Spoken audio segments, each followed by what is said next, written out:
Okay, welcome to Principle 6 of our Blessed Life Journey to the Blessed Life, same team mindset, which is also called in Hebrew, Shavas Achim Gam Yachad, sitting together as brothers. So really the whole principle is same team mindset, that's it. And really it should be that we'll hopefully at the end of the course we'll present everyone with a little some kind of little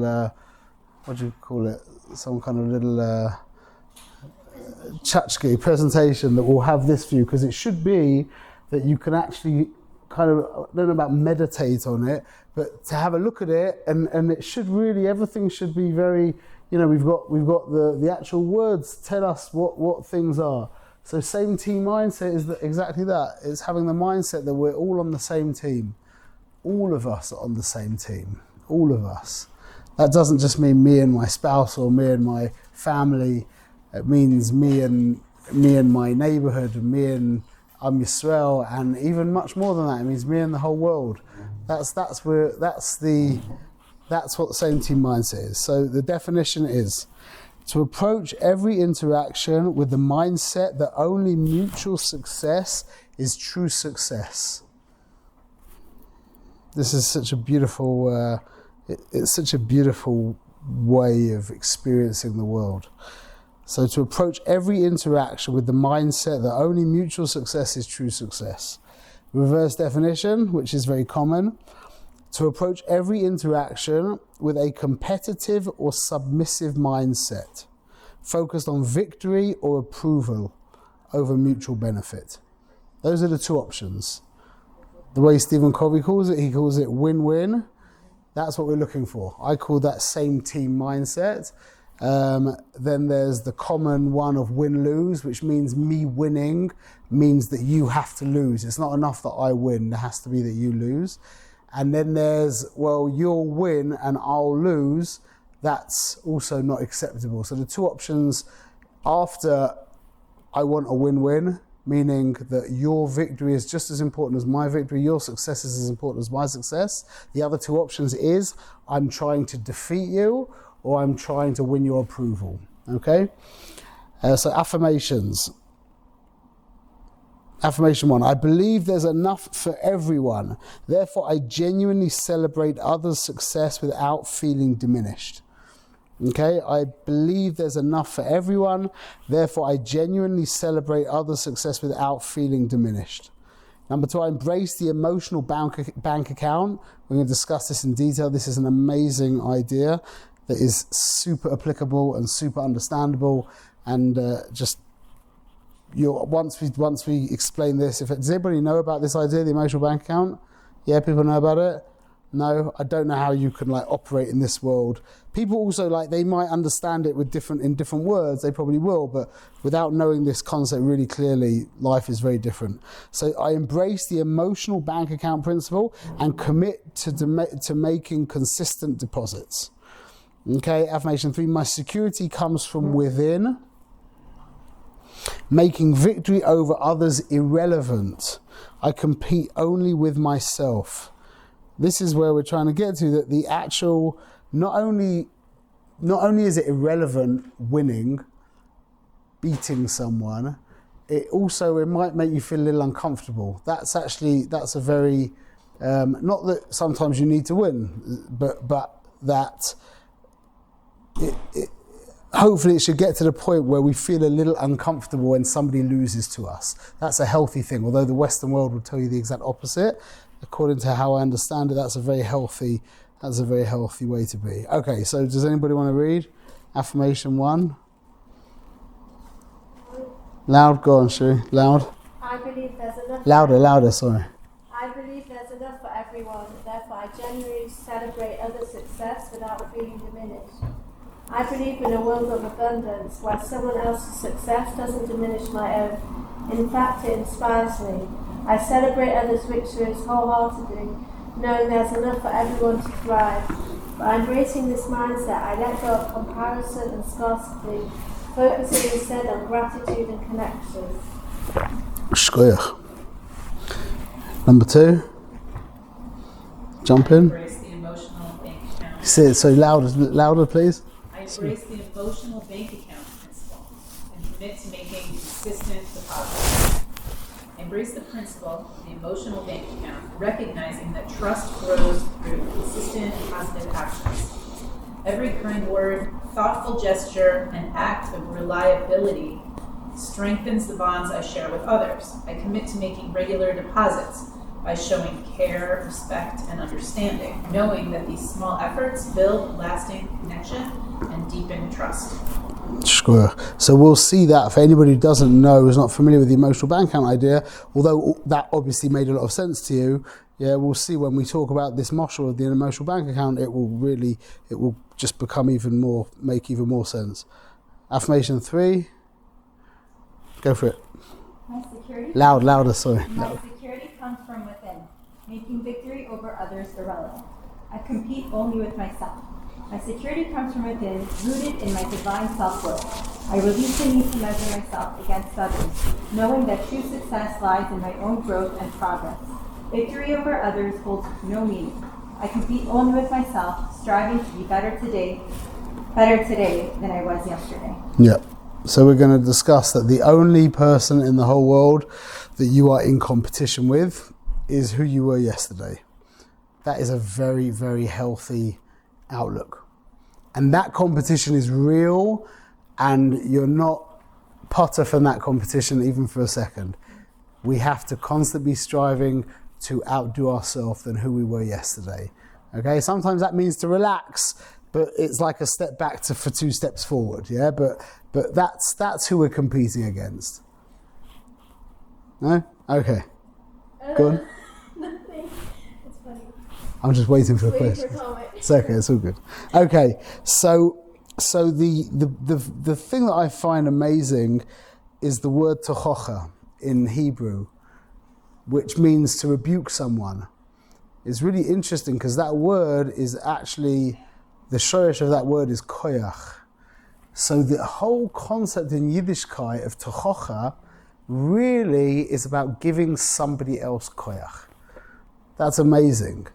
So that we'll just make a kal v'chomer from that. If me telling someone off is about me giving them energy, then that means every single interaction with everyone that I ever have is about giving them energy.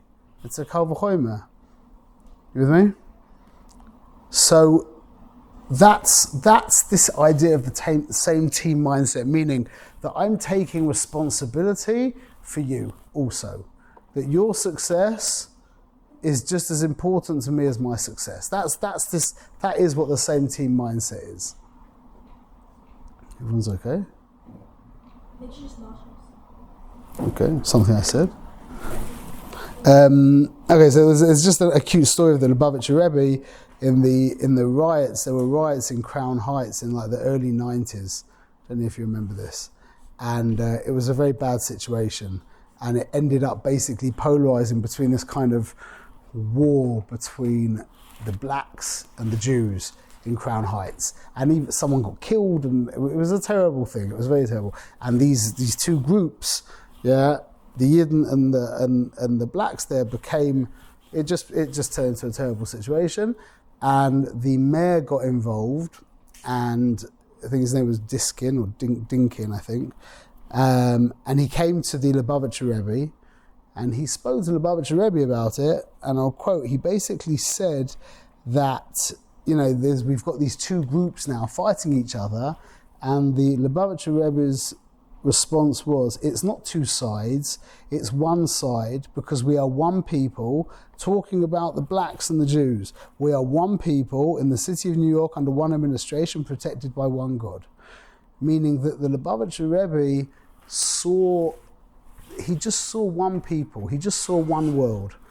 And this is a really important point, is that remembering that we're on the same team as everybody doesn't mean at all that we even have to be interacting with them. That it doesn't mean that. It means, you know, you've got your job and I've got my job. And the way that halacha's made is, as a frum Jew, it's really difficult to actually have any kind of social relationship with non-Jews. Halacha makes it that way. whether you like it or you don't like it. Like, eating their food is basically impossible. Drinking their wine is impossible. You can't marry them. You can't have relations. The halakha makes a very strong separation between how we interact. But that doesn't mean we have to see them as not on the same team as us. That's such an important idea, that we're looking at the whole world. The outlook is that the whole world is just one team. That's the goal. There's one exception when we're not on the same team as someone, which is when there's an outright war. When there's actually a war, a war by definition needs win-lose. It's not enough that it can't be that I win and you win. That's a war, but that's a very rare situation. Although right now we're in a war, so it's in this case it's not a rare situation. Oh, it could be. It could be. What could be? We're winning, but the people of Iran are winning. Okay, so however, but the concept of a war is also the concept in football. If you're playing a football game, it can't be a win-win on the basketball court. That's called a draw, and then no one won. She's okay? Yeah. I'm sorry, I just got very busy and I'm okay. You okay? Yeah, I'm sorry, sorry. Okay, open the window or something. Yeah.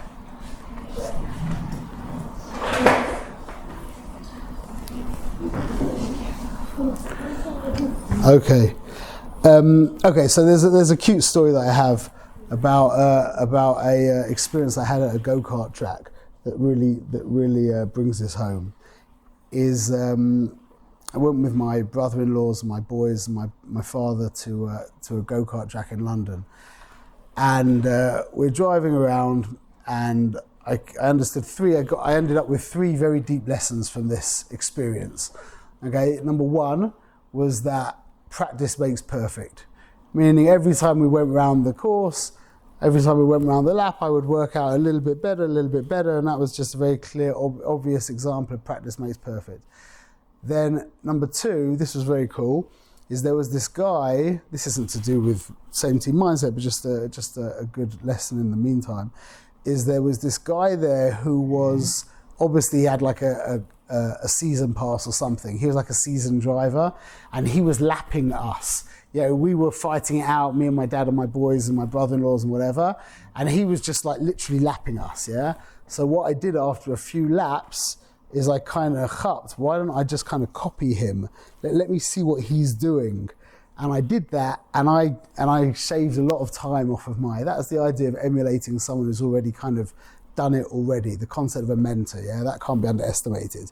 But this was the most important thing, is at the end of the course, when we went and we got our times back, the way we began, you didn't begin like in pole, you didn't all begin, you just started like kind of rolling out. They just rolled you out as you got in the car, then they rolled you out. And then when we got back to the little hut where the guy, you saw who wins, all that was, the one who won was the person who had the fastest lap. And then I realized that means I wasn't actually racing against anyone.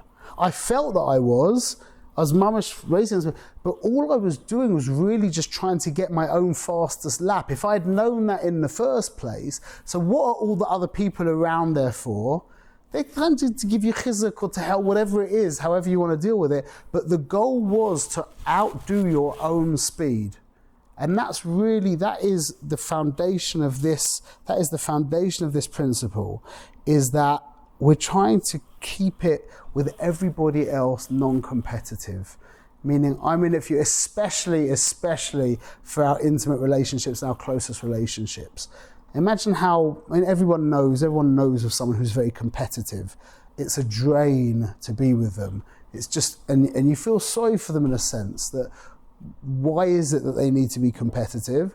Is because for them to feel good, they need to beat someone else. That's what them feeling good is. Now that's an interesting thing as a photographer. See, as a photographer, what would happen is sometimes you'd have shoots that were really good, yeah, and other times you'd have shoots that weren't so great. So the difference between a professional photographer, a real professional photographer, and an amateur photographer, is that in the worst case scenario, a professional photographer's work will be completely adequate. Sometimes an amateur can have a really good day and outshine a professional, but a good definition that I've heard of a professional is that in the worst case scenario, yeah, your client's going to be happy. In the best case scenario, they'll be completely blown away, but in the worst case scenario, they'll be happy. So now this is how it goes in photography, and I teach a lot of photography, and I give this over to my students, is that you're trying to satisfy, there's two things that you're trying to satisfy. There's number one, most important, is you're trying to satisfy your client. Okay, but that should be taken for granted, meaning you should be at a level, if you're a professional photographer, where that's for sure. But now the real competition is against yourself. That's where the real avoider is. That's where the real work is. That you're trying to make sure that your work is of a standard where you can flick through it and think, well done. Give yourself a pat on the back. Or you can pick faults and whatever it is, but again, this is the competition. This is the real competition. The real competition is outdoing yourself, and that's what this idea of the go-karting thing brought out. Now, the two questions that you can see when we meet people, we usually end up with a whole bunch of funny questions. Not what we're asking them. Internal questions. That's okay? That when we meet someone new, questions, things like, how comes you're so good? You wouldn't ask them this. You might say this in your mind. Or how comes you're so awful? Or how do you do that? Meaning, what we're doing, what's so common when we're meeting someone, is there's this internal kind of judging. We're just judging. We're just comparing and contrasting. And it's always about me and you, and I'm better than you, and I'm worse than you, or why do you have all of this and I don't have that, or I feel so sorry for you because you've got nothing, I've got everything, or however it is, yeah? If we can kind of still our mind and boil it down to two questions, we'll be in the most unbelievable internal place, and also everybody around us is going to end up feeling much better. Okay, the two questions are, how can I help you, or how can I learn from you? That covers everything.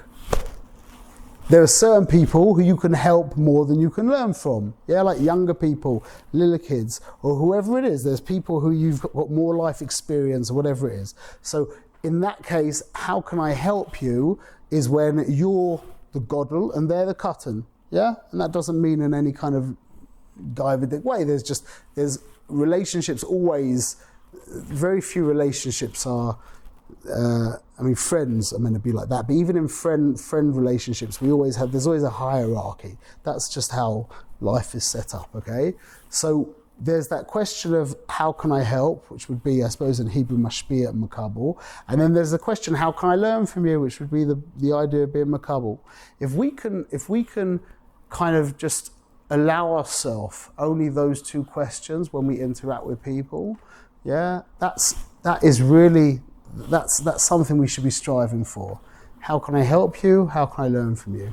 Okay, that's that is the way to keep the competitive mindset to the minimum. Okay.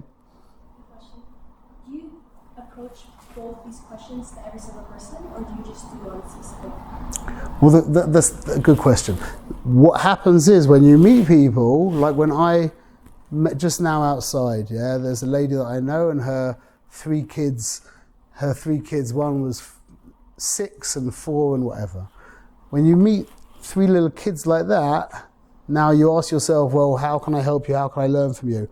Probably I'm going to be able to help you more than you're going to be able to learn from me. Then I'm going to be able to learn from you. You're always open, but that's what I was trying to say. You have to try and work out the hierarchy when you meet a 50-year-old, professional who's built a big business, as a really successful entrepreneur, it would make sense to listen. Understand? And then when you meet your sister's 12-year-old friend who's looking up to you like that, then you're probably in a position that you can help more. But that it resets everything, as opposed to the regular questions that we ask ourselves. If we can just allow ourselves those questions, how can I help you? How can I learn from you? You'll be in such a better place, and everyone else as well. You're like, if it's how can I help you? How can I learn from you? It's still my outside. Let me just turn off the. 1 second, let me just turn off the sound.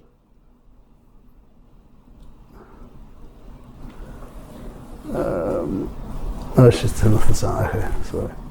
Can I ask a question? Yeah, sure. What if it's like an average person, like not a professor, not a kid, like someone similar to you? So maybe to make that decision on these questions, you're judging them by thinking that you're better than them because you can either learn from them or help them. Well, if it's a friend, it's in different situations that it's not that you're saying I'm going to help you, I'm going to learn from you. It could be either, it can oscillate between the whole thing. But I'm just saying not to allow yourself any other questions, which is the questions that we always are asking. Why are you so beautiful? Why are you so clever? Why are you so rich? Why are you so... These are the questions that we're usually asking ourselves. So I'm saying, so that this idea of it's really limiting the questions down to what's my responsibility? That's what, do you hear what I'm saying? What if there is no responsibility? There's always a responsibility. Just for fun, like for meeting a friend. It's all about helping each other. Helping each other, so how can I help you? How can I learn from you? It's the same idea. It's not, again, it doesn't have to be that you take the, okay, I'm going to be teaching you now.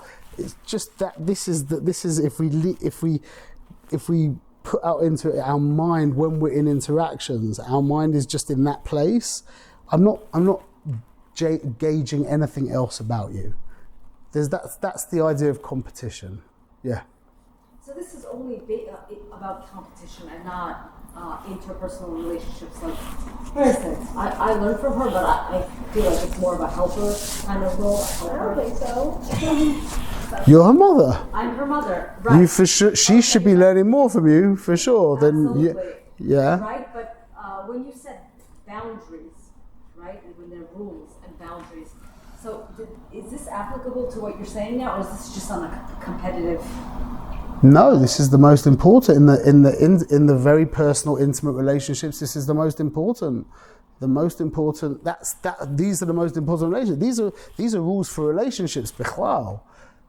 In intimate relationships can also can become competitive. It really can, and that's very difficult. That we really have to realize we're not in competition with our spouses, with our siblings, with our parents. I know people. I've got friends who their children are. It's become like it's kind of a competition between dad and the son, and that's horrible. So I'm just trying to give you a way to kind of extract yourself from not just the competitive mode, but from the kind of nebuch mode, where you. So it's not like how can I learn from you? It doesn't make you pathetic. It's the opposite. It kind of empowers you because you kind of find your place in the relationship. And now I'm learning from you. I'm giving you the opportunity to teach me. And it's like, that's my responsibility. When I'm standing there with a big person, my responsibility to the world is to learn from him or her. You realize, this is the point of the same team mindset, is the same team mindset means that just like I don't want you to lose, I also can't lose. Because it's the whole, then someone lost. I don't want anyone to lose, including me. I'm another person like everyone else. That's the idea. Yeah. I have a question. Okay, so I'm thinking of someone that I really don't like running into. An acquaintance, and You feel that they judge you. yeah, it's just it feels competitive. Yeah. You're always saying the wrong thing, like and it feels like on purpose. It's probably not. You realise that though. So the way you said it, yeah, know yeah. The way you said it, yeah, for But sure. it's still very uncomfortable for me. Yeah, I hate it. And Yeah. so I'm thinking like, oh, maybe I should learn from her what not to do. But then I'm thinking, really, maybe I should be more in like that giving position. Like, how can I help you? Maybe you need to feel better about yourself. Like, if it could be done in a subtle and, nice way, would that be more of like a same team mindset? that comes down to now. How can I help you? How can I learn from you? That's it. You're asking yourself, how can I help you? I see you keep saying like, you feel like it feels like you're very envious of me or whatever it is, and you keep saying these things and like, let me help you appreciate what you have. You hear what I'm saying? That it's They're older than me, so it's not like I'm in that position. either way, however it is, but you can still. It could even be that your position, like I have it with certain people where I'm older people. I mean, just bichlal with older people, I try and shut up as much as possible and listen. Even when I feel like I have got what to say, I just feel like, I'm going to teach him something, but that's not nice. You know what I'm saying? So again, that just sitting there and that's again, you're like, how can I help you? How can I learn from you? It merges in with each other. I'm just trying to give over like a mindset. It's just like it's like Same team.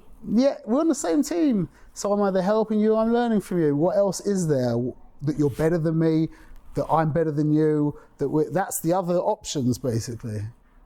I see that there could be a challenge with same team mindset and doing what matters. Because if my mindset is what can I do to help you, it could also be a deviation from my own.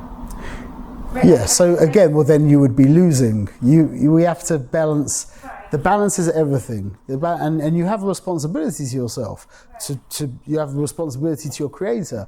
So you have to make a judgment call of whether or It's not not. always going to be a win-win. You're saying, but you need to try as much as possible. Yeah, you'll be surprised. It's very, very rare that there isn't a win-win. Very, very rare that you have to go for a different. Sometimes you have to go for it with a parent. Sometimes with the child, you actually have to choose a win-lose. You have to have your child lose for whatever lesson you're trying to teach them. But it's not about me beating you. It's again about me helping you. That's the whole idea. The point is, I'm trying to work out my responsibility to you. That's it. That's the essence of same team mindset. Okay, so let's get into the emotional bank account because I love this. I love this idea so much and it's so important. Wow, we're well over time. The emotional bank account, what we call the EBA, the emotional bank account, is basically a metaphor for explaining where a relationship is holding. Okay, when I make, just like with a regular bank account, I make deposits. And then my bank account looks healthy and is robust, and is in the black, it's called, Now, that's how it is in human interactions. If I'm kind, if I'm respectful, if I'm trustworthy, if I'm giving, if I'm thoughtful, then I'm making deposits into this bank account. And our relationship is getting stronger and healthier. And the opposite, if I'm not being kind and I'm not being respectful and I'm not being trustworthy, etc., we'll go through the list in a minute, then I'm making withdrawals from the bank account.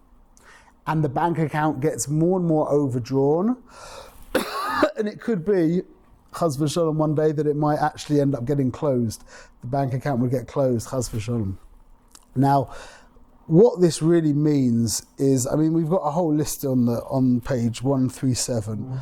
Keeping promises is probably the most important. That's at the top of it. Being kind and keeping promises, I'd imagine, are both at the top, pole position. Okay, kindness is kindness is everything, and keeping your word is everything. Okay, listening, being grateful, showing gratitude, empathizing, helping, apologizing sincerely if you do something wrong, celebrating milestones, making sure to show the person that you're involved in their life, etc. Genuine compliments. That's really important. One of the things you can do. So, what was your name, Mrs. Abershami. What? Abershami. Rushami? Abershami. Okay, either way. The idea of giving compliments, a very important idea, is that the way my Rebbe explained this, it's an amazing idea. See, when someone gives us a compliment, we usually feel very good, yeah? Which will mean that when someone criticizes you, you'll feel very bad. This is a hard thing to hear, yeah, but I'm sorry, this is just how it is that if you don't want to be affected by criticism, you have to give up being affected by compliments. Two sides of the same coin. You've got no option. If you like compliments, you won't be able to deal with criticism. And if you hate criticism, you'll love compliments. If you want to get rid of one, you have to get rid of the other. There's no other option. Yeah. Criticism should be something that's helpful. Is what? Criticism. Can't it be something that's a tool and helpful? Is criticism helpful? Yeah, like you can learn Yes. from being criticized. Criticism is extremely So helpful. are compliments. Why would someone want to get rid of them? Criticism is more helpful than compliments. 100%. But why would someone want to get rid of criticism? And No. I mean, getting rid of criticism, destroying your day. So good point, yeah. Yeah, meaning that most people, when they get criticized, yeah, your day is shot. Yeah, at least the next couple of hours is finished. Yeah, but criticism, what we need to do is we need to work out if it's valid criticism. Why is it upsetting you? If you did something wrong or you need to improve someone calls you on it, say thank you. You know, I appreciate that. A lot of times criticism is coming from a bad place and someone's upset or something like that, yeah? Well then, why should that upset you also? You didn't do anything wrong, there's nothing wrong with you, the person's angry in themselves, etc. So criticism really shouldn't do anything to you, but also compliments also shouldn't do anything to you, really. Like, why? Just because this person feels that you're great, why should that make you feel great? You should feel in yourself that what you're doing is worthwhile. You should be able to look in the mirror and think, shkoyach, I respect you. You should be able to look at the mirror and feel respect for yourself. That's it. So this guy was, so I'll give you, again, from photography, yeah? It's been that I've done jobs that I was really not happy with, and I get this phone call or email like, unbelievable, I love them, they're amazing, wow, you know, and I especially love this one. I'm looking at it, it's like, that's terrible, you know. I'm like, why would that make me feel good? Whereas, let's say another job that I did where I mamish excelled, gorgeous pictures, yeah, loved the pictures, and I didn't get a picture of the old uncle that no one even told me about, yeah, and because of that, I hate all the pictures. That happens. What do you do? What, I should now feel terrible? No, of course not. So this is a beautiful thing to help you deal with praise. If someone gives you praise, yeah, my Rebbe said this and it changed my life. When someone gives you praise, marvel at them. Wow, you're so kind. I don't know if you should say, what you should really say is thank you so much. That really makes me feel nice. I really appreciate that, thank you. You made my day, yeah? But what you should be saying inside is, wow, you're so kind. You want me to feel nice. That's why you're giving me this compliment. Marvel at them. Turn it around. That's an amazing piece of advice. I love that.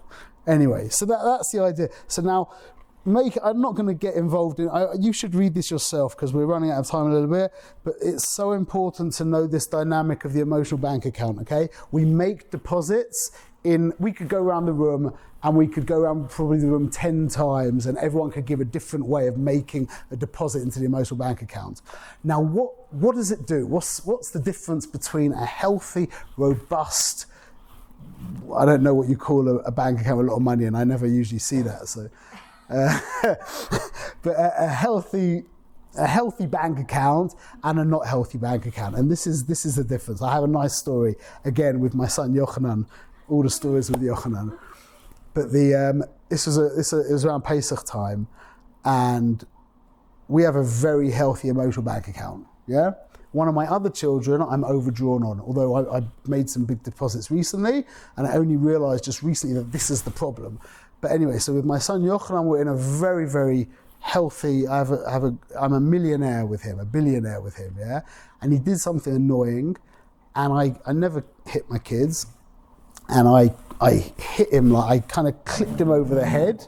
Don't think it really hurt him, it didn't feel nice, but I knocked his couple off his head, and I went like that. I felt immediately after it, I felt bad that I'd done that, and he was shocked that I had done that. And I felt bad. I didn't apologise because I didn't think it was right to apologise. But I felt bad. I shouldn't have done that. And he was kind of shocked.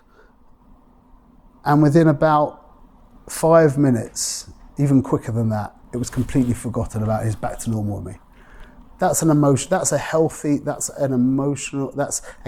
emotional bank account where you can make a mistake. You take a withdrawal, but there's so much funds in there, there's so much money in there, it just gets forgotten about almost immediately. An overdrawn bank account, on the other hand, could be something like this. You didn't pass the fish at the Shabbos table, yeah? The kid's sitting there, looking at the fish, he doesn't even say anything to you, and you didn't pass it to them. And they can sulk. They could sulk for days. And then they'll tell you eventually, like, what's going on, what's the problem? And they'll say something like, well, you didn't pass the fish at the Shabbos table, you just ignored me. That's called a very depleted bank account. Where you'd forget, let's say you forget to pick up your child from school, yeah? You'll see where your bank account's holding if you do that. If you forget your kid at school, an hour later you get a phone call, your kid's crying, or whoever it is crying, where are you? Like, oh my, I can't believe it. Just give me 1 minute. Yeah, you'll get there. It will be finished. It will be gone. It will be gone in another few minutes. Whereas if the bank account is very, very low, that could, who knows what that could do. Everyone's with me? Sorry? I have a question. Is it one-sided or is it two-sided? It's two-sided. It's a bank account, yeah. Yeah. So how's in a situation where you're putting lots of deposits, but the other person's drawing? So you've got, what you've just asked now is a great question, because that's the exact next point, which is called the skewed exchange rate. Okay? Now this is on page 139. This is a really important idea, okay? Because what you think are deposits might not be deposits. But more than that, and this is the really scary bit, is a lot of the deposits you make get forgotten about. But all the withdrawals you make get remembered.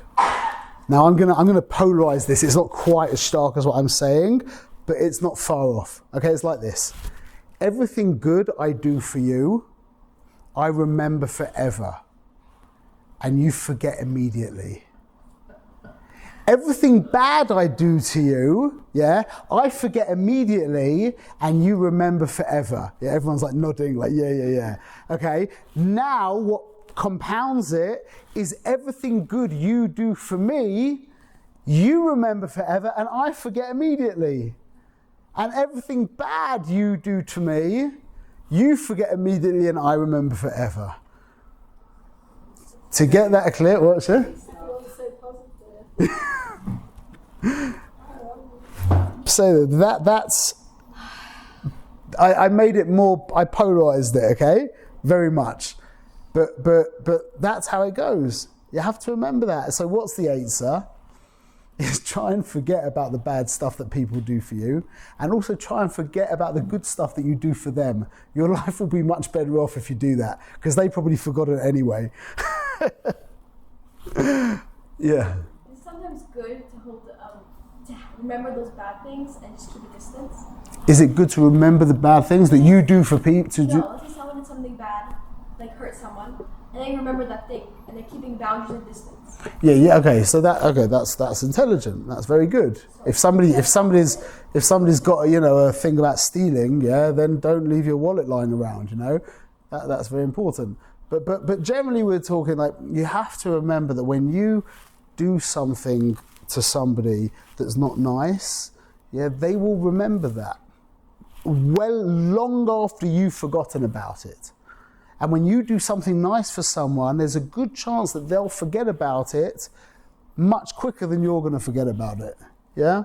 So just remember that dynamic. That's why I called the skewed exchange rate. It's a very important idea, especially with employees. When you're dealing with employees, you have to be clever in allowing them to remember the good things that you do for them.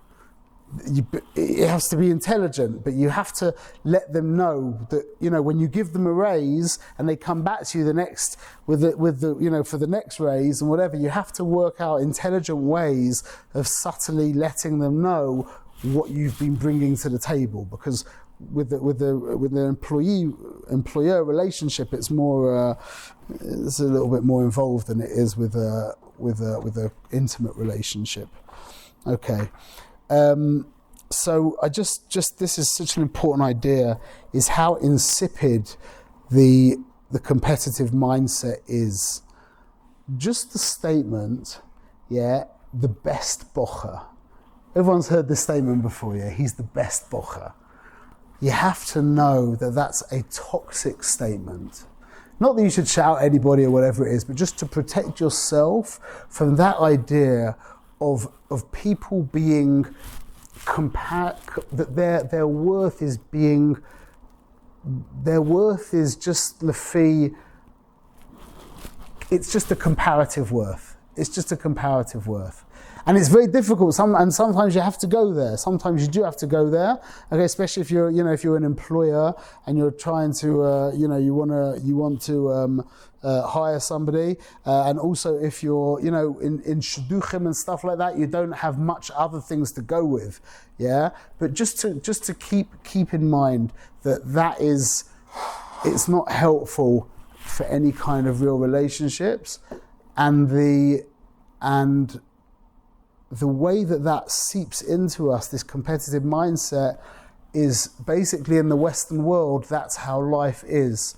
Yeah, the way grading goes at school is the top 10% get A's, the next 10% get B's, the next 10% get C's, meaning that there's no actual quality, that your quality is determined by your comparison with everybody else.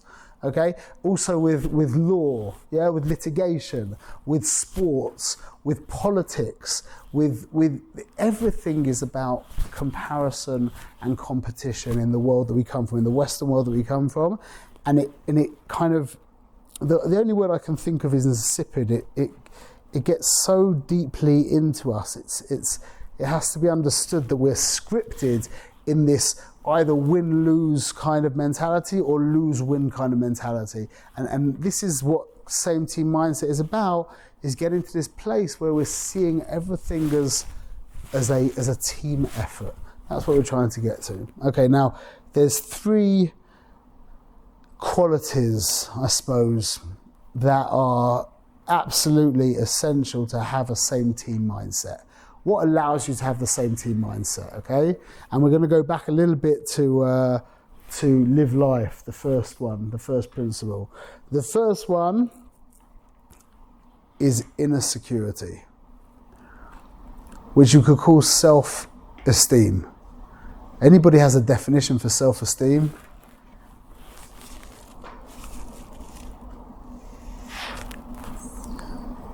Definition for self-esteem?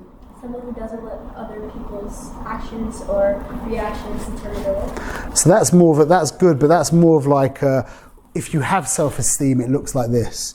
But what actually is self-esteem? Knowing the value of Knowing your value? Okay, that's good. That's good. I think So- you just said it to her. When you look in the mirror, you say shkoyach. That's self-esteem. Yeah. It's in a simple way. But why? Yeah, but again, that's an expression of self-esteem. What allows you to look in the mirror and say shkoyach? Pride. What? Pride. Pride.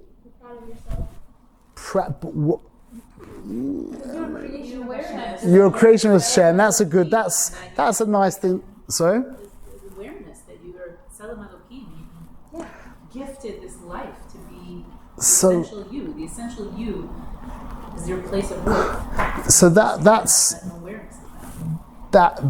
that is good, but I don't know how Lamaisa. We hear that a lot. I don't know how helpful that is Lamaisa personally.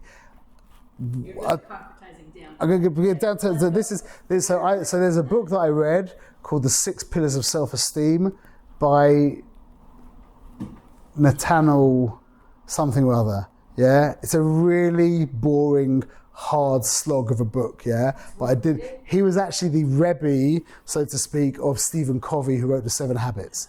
So is it worth reading? Maybe. Well, it's going to be worth less reading after I tell you what I'm going to tell you. But if you're going to read a book, I did read it. I didn't read it twice though. No, that's for me. If I read a book, it's not. If a book's really worth reading, I'll read it much more than once. So he describes self-esteem as a feeling of appropriateness for life. I feel I can do this. And you can say to yourselves, look, the youngest in the room, you're 17, yeah? How old are you? Yeah, you're 17, yeah? You've done okay so far. Kal v'chomer, us are a little bit older than that, yeah? We did it. We're here. It's been okay. I'm appropriate for life. I can handle this. B'ezrat Hashem. That's called self-esteem. I love that. Isn't that amazing? That's what I thought anyway. A feeling of appropriateness for life, that I can handle this. It might be hard, it might be whatever, but I know b'siyata d'shmaya, you've helped me, you've helped me thus far, B'nai Shalom, and I'm assuming you're going to help me weiter, and I've picked up all these talents and skills and things that I know and all this and that, and that's called self-esteem and appropriateness for life, and that is your inner security. That is again, there is the Tselem Elokim, and there is the fact that being a Yid is the ultimate, yeah, but to really understand that is a lot of learning, for those things to make a real difference to a person is a lot of learning. Like, great, you're a Tselem Elokim, what's Elokim? You have to have a little bit of an idea of that, for that really to kind of... That's our foundation, we have that. What? That's our foundation, we have that. But I'm saying all human beings are Tselem Elokim.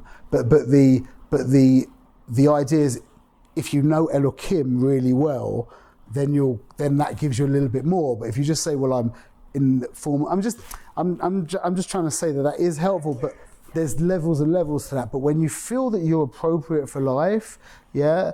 There's lots of things to speak about in regards to inner security. But the point is that your feelings about me doesn't make a difference to me. Meaning, if you're upset with me, then if it's for something that I can fix, if it's just because it's my face, yeah, well then that's your problem. I'm sorry, I feel bad for you. This is a very important point, is that this is a funny thing, so it sounds backwards. A person who has inner security is affected by criticism. And a person who doesn't have any inner security is not affected by criticism. That sounds backwards, yeah? Sounds backwards? But it's not at all. A person who has inner security is affected by your criticism because they can be. It's not going to destroy the foundation of who they are. They can hear if you feel solid in yourself and someone's got a problem with you, you can sit there and listen, and it won't shake the very foundations of who you are. Whereas if a person doesn't have this inner security, this feeling of appropriateness for life, then you won't hear any criticism. You won't allow yourself to hear criticism because you can't afford that. That would shake the very foundations of who you are. So a person who has inner security can actually listen and be affected by criticism, and a person who doesn't can't be. They can't hear it. It just goes over their head like water off a duck's back when maybe that isn't how it should be. This person has a genuine beef with you, and you should listen to that, and you should take account of that, etc. So it takes inner security to be able to actually be affected by criticism, bichlal. So for the same team mindset, inner security is number one, okay? Then there's what's called the balance of courage and consideration. Courage and consideration means that now we can start talking win-win.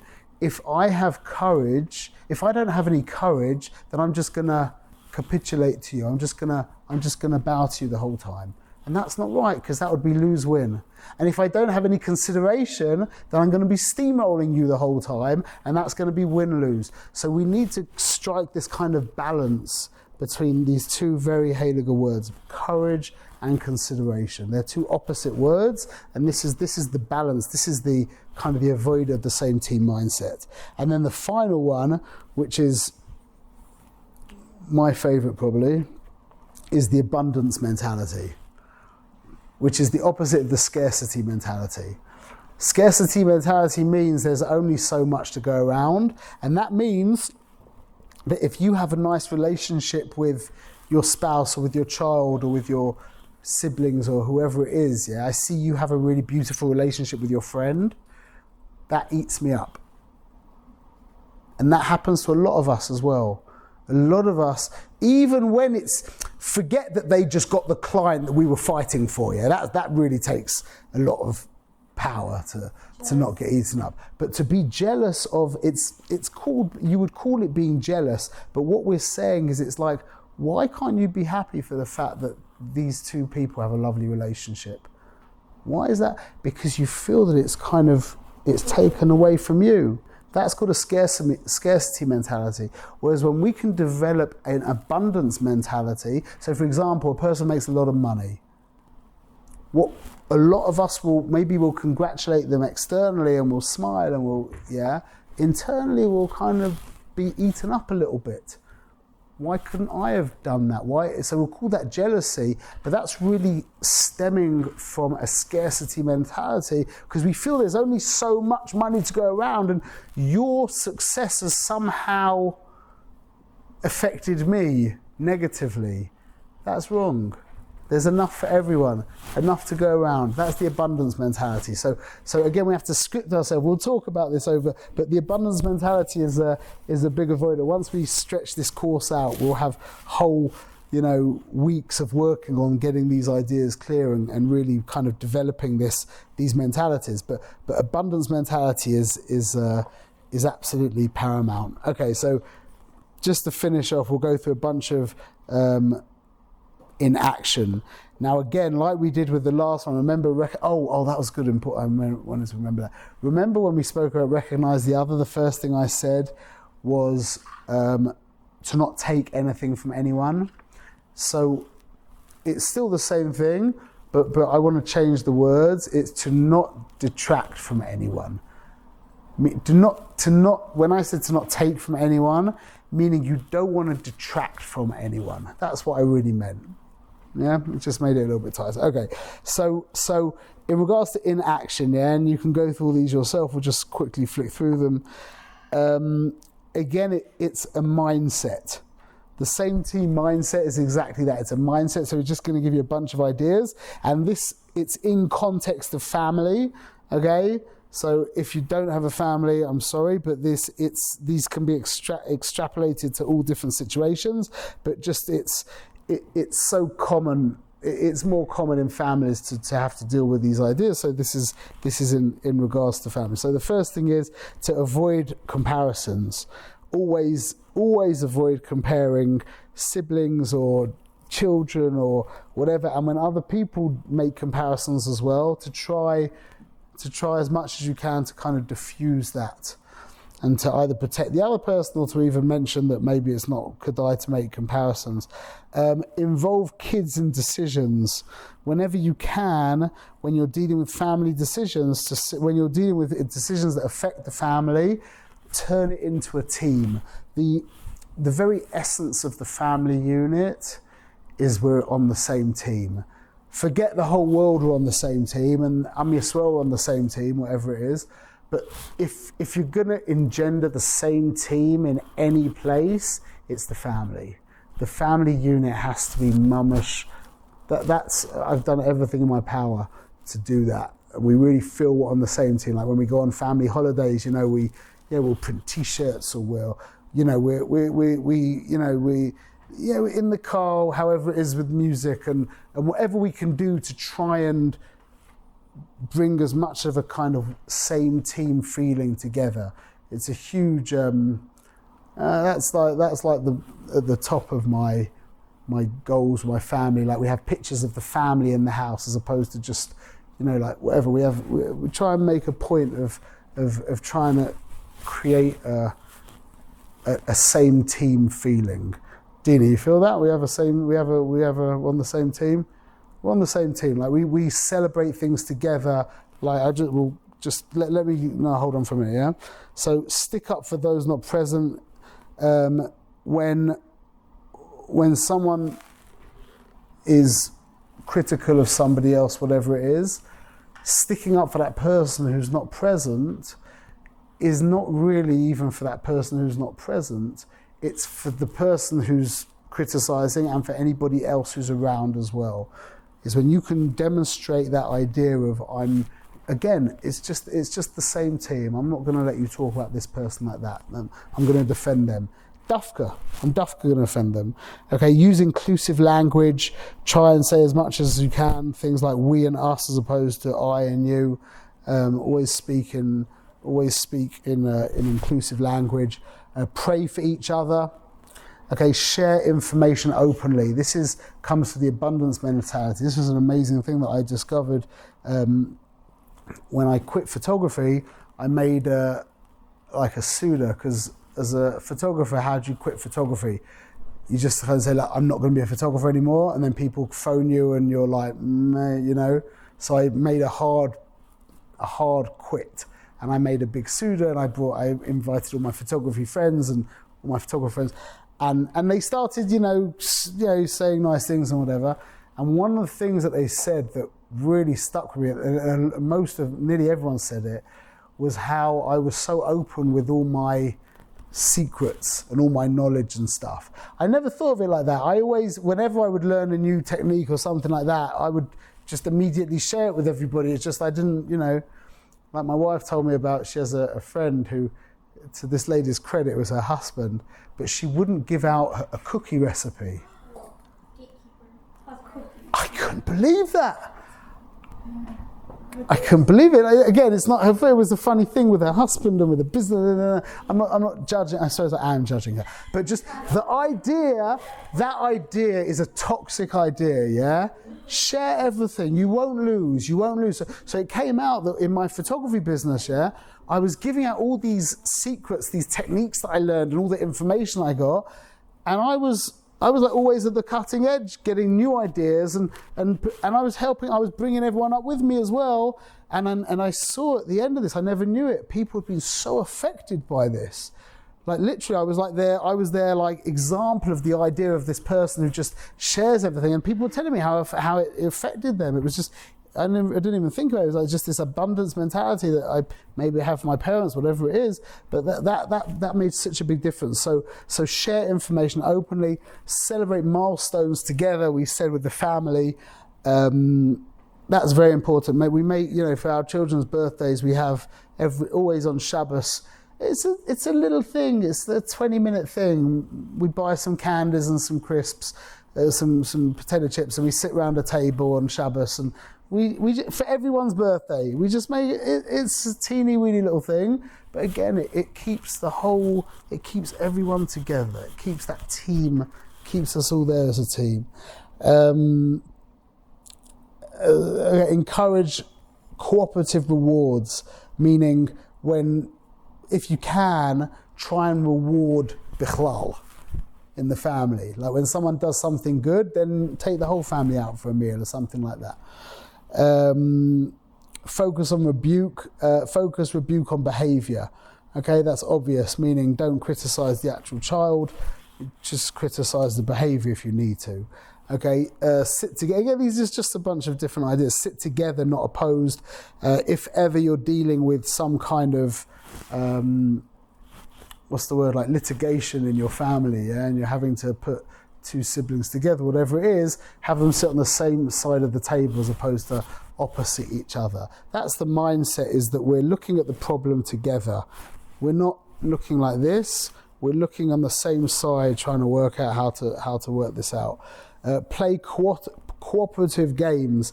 If you can, like things like just the ideas, if you go bowling, yeah, with the family, is have a family score as opposed to an individual score. Again, just getting this same team mindset. Supporting the most challenging child.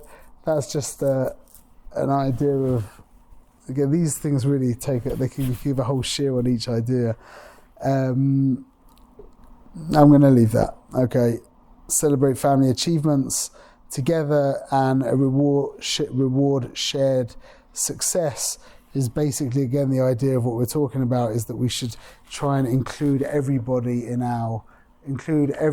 in individual successes, and make a point that it was because of so and so. But this is now where, that's really the foundation of the, if you want to give to get this same team mindset, the foundation of it comes from the home. So when the home is this kind of like competitive arena, then it's going to be very, very difficult to develop a same team mindset outside of the home. So as home builders, that's really, in my mind, one of the primary things that we're trying to do is just to build this same team mindset in the home, and that's going to give everybody a lot of koyach outside of the home. We're on the same team, we share the same goal. Your win is my win, together we're whole. No need to compete, no need to compare. We grow when we give, we shine when we share. To get ahead, I don't need you to lose. We'll rise together, I've got nothing to prove. There's enough for us all. I don't need luck, your success is my joy, and it won't eat me up. I'll invest in the bank account, the emotional kind, a thoughtful word, a promise kept, a heart that's aligned. More and more deposits, let the trust overflow. Fill it with kindness, make their heart glow. How can I help? What can I learn? Lift each other, watch the world turn. No need to battle, no need to fight. One team, one goal, one shining light. We're on the same team, we share the same goal. Your win is my win, together we're whole. No need to compete, no need to compare. We grow when we give, we shine when we share. We're on the same team, we share the same goal. Your win is my win, together we're whole. No need to compete, no need to compare. We grow when we give, we shine when we share. We shine when we give, we rise when we care. One team, one dream, true success is to share. We're on the same team, we share the same goal. Your win is my win, together we're whole. No need to compete, no need to compare. We grow when we give, we shine when we share. We shine when we give, we rise when we care. One team, one dream, true success is to share.